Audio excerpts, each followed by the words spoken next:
नमस्कार बच्चों।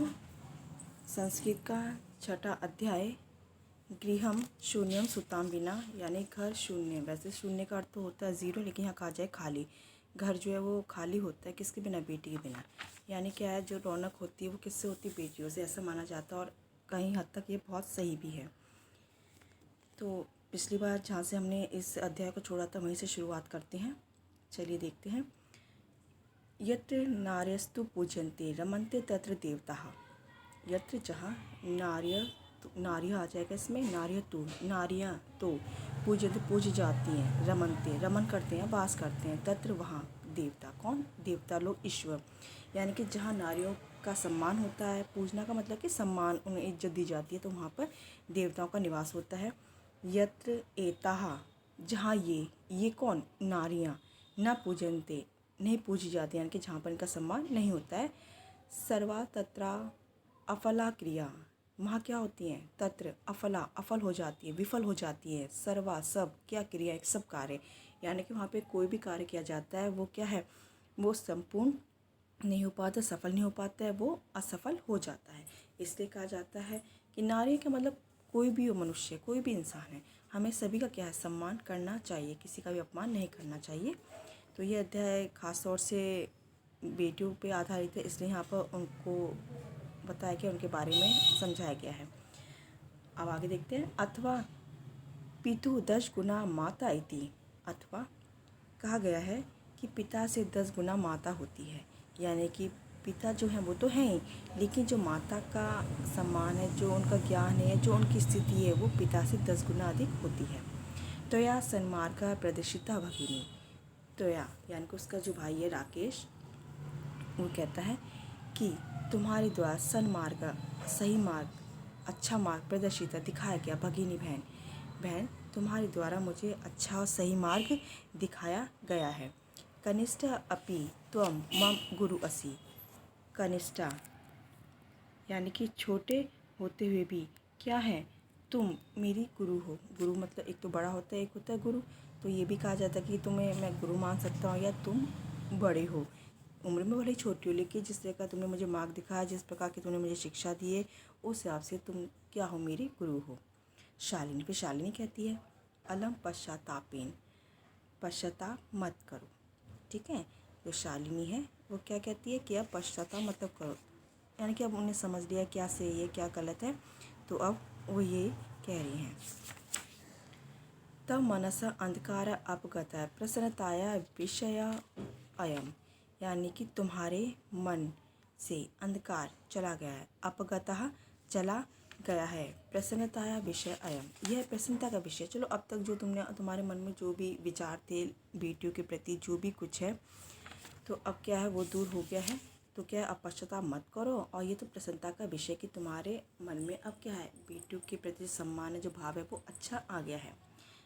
भ्रातृचाय, भाभी आगच्छ आओ, सर्वा चिंतां त्यज आगंतुः शिशो स्वागताय च सन्नद्धा भव, सब चिंता को छोड़ दो, त्यज में त्याग दो या छोड़ दो, आगंतु आओ, शिशु स्वागताय, शिशु के, आगंतु यानी कि आने वाले, शिशु के स्वागत के लिए तैयार हो जाओ। यानी कि अब तक जो हुआ उसको तो आप छोड़ दो, उसको लेकर नहीं रहिए।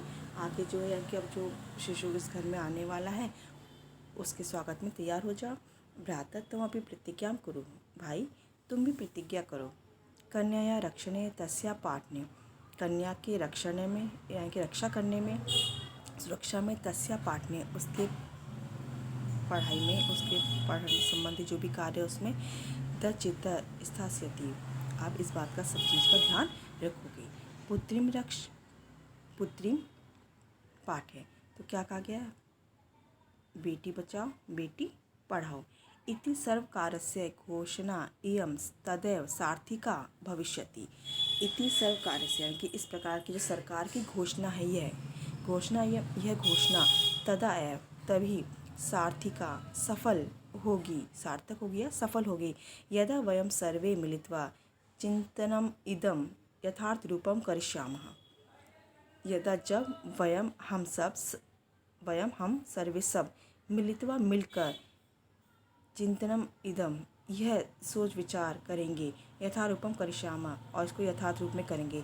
यानी कि सिर्फ घोषणा ही नहीं, जब ये तभी यथार्थ हो पाएगा, तभी सफल हो पाएगा जब इसके विषय में हम विचार करेंगे, और तभी ये पूर्ण रूप से सही हो पाएगा।